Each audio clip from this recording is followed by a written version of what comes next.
Welcome back to the channel. Today I would like to talk about a race that I encountered long ago on a campaign I was a part of.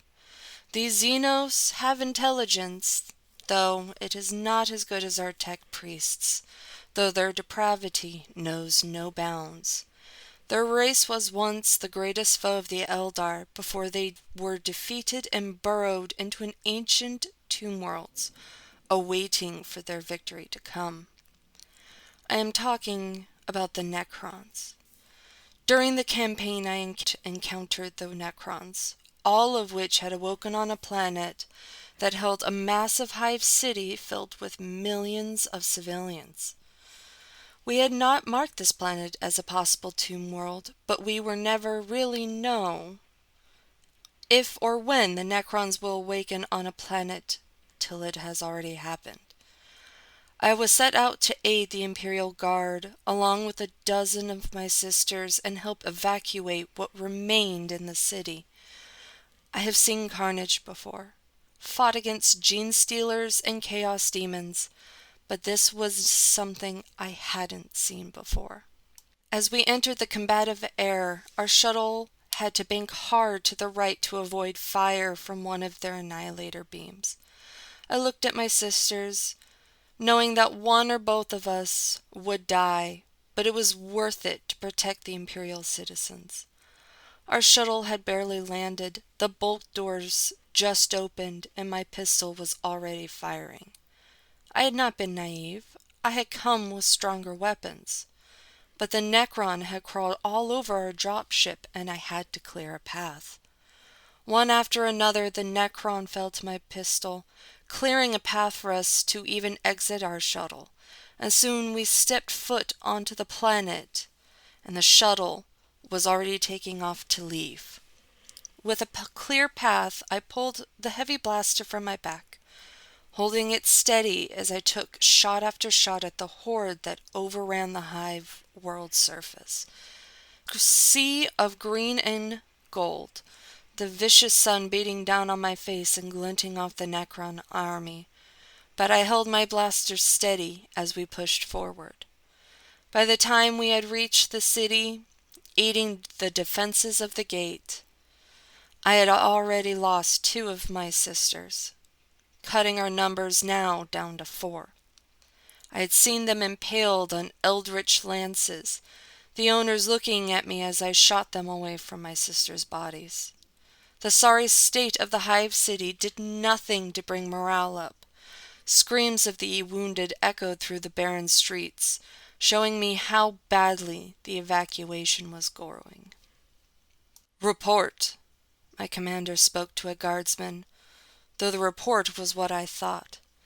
Many of the population had been killed off when the Necrons first awoke, causing city blocks to crumble and fall down into the tombs underneath. I was thankful there was no sign of a doomsday cannon, but Necrons could destroy your atoms no matter the size. After receiving the report from the guardsmen, my sisters and I set out to guard one of the caverns till dawn, when the shuttles would arrive to evacuate the remaining people. We sat around the fire, watching the caverns closely, and one of my younger sisters finally spoke. "Forgive me, Commander, but I'm not fully knowledgeable about the Necrons. Can you fill in the gaps?" The commander met my eyes. I was older than most of my sisters, and had seen more battles than they could ever think about. And even my knowledge about Necrons had gaps. "Very well," the commander said, sitting up straight. "The Necrons are an ancient beyond reckoning, predating even the birth of the Eldar, and were not always named Necrons. Much of how they were created are unknown to many, but tonight you will get a proper history lesson. For this we must think back before the age of mankind, before our great emperor rose to power, before we even had space travel. Idols, known as the Old Ones, once reigned over the galaxy with eternal youth and powers of a god. Necrons, before they became metal warriors, wanted to know this knowledge and demanded the false idols share their secrets. When they refused, the Necrons started what is called the War of the Heavens, and with gifts from a monster, Zarkish, started to turn the tide in their favor. They used their own weapons against the gods, but the gods had one last play. They created the Eldar to physically fight the Necrons, and the Orcs to be the brute force for the Eldar. But even then, it was not enough. Having mortal bodies worried the Necrons, starting the whole war in the first place. So they placed their bodies into the metal we are now fighting. Zarkesh betrayed them and turned them into mindless fighting machines that we know today. That is the brief version, and the only version you will hear tonight. Poor souls, my sister said, shaking her head. All they wanted was answers. Don't be foolish, I cut into her. The Necrons do not deserve pity. They awaken and destroy entire generations of families, destroy hive cities as if they are play toys, and slaughter anyone who gets in their way. They are mindless murderers and do not deserve pity. My sister nodded at me, my hardened tone dissolving any doubt she had. It was near dawn. I was doing a perimeter check around the tomb when I was joined by my commander. You tore into her.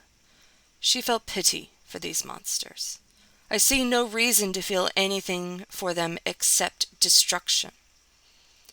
I will fill you in on a secret that only few know about the Necrons, and will never leave your lips.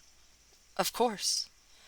The Necrons did not realize they would lose their souls when they agreed to be implanted into the metal.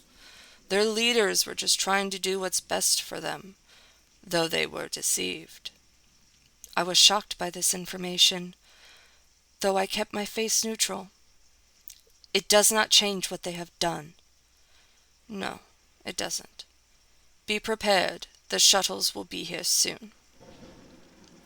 My eyes were on the tombs of the Necrons. All the pods they had been hibernating in opened in the chasm under my feet. What were they called before becoming Necrons? I asked my commander, not even turning to look at her. Catan. I joined my sisters after a few minutes of quiet compilation. The only quiet I would get that day as a swarm of Necrons crawled up from the chasm as soon as the shuttles entered the atmosphere. My pistol did little to destroy the swarm, so I switched to my heavy weapon, defending the younger sisters as they hurried to get the children and families onto the shuttle. Out of the corner of my eye, I saw my commander use her neural whip to push back the wave. I lost track of how many magazines I went through and how many Necrons seemed to fall, but I knew the screams of my sisters as they died around me. The evac was finished. We were to leave on the next shuttle and help with orbital bombardment, but our shuttle had been shot down by one of the Necrons. We held the line with the Imperial Guardsmen, giving aid to whoever we could while we waited for another shuttle to return. Dusk broke when we finally got a moment in battle to breathe, although it was not a deep breath. My weapons were all but useless without ammunition, leaving me only with my chainsword to fight the horde. Shuttle inbound. My commander spoke, giving us a brief feeling of hope. As the shuttle hovered over the battle, I made sure the youngest got on first, holding out my hand for my commander to grab. As she reached for mine, I felt the spray of blood hit my face. Her blood. She'd been impaled by a Necron spear, as my other sisters had been, and was stuck into the ground. Commander, hurry! I tried, jumping off the shuttle to try and pull the spear out. No time, Gwen. You must leave. I will not leave you here, I said, pulling out the spear. Gwen, get on the shuttle. That's an order. I pulled my chainsword up just in time to saw off a Necron head, kicking it away from me. I won't leave now! My commander shoved her whip into my hands, nodding at me. I knew the longer I stayed on the ground, the less likely the shuttle would survive with its passengers.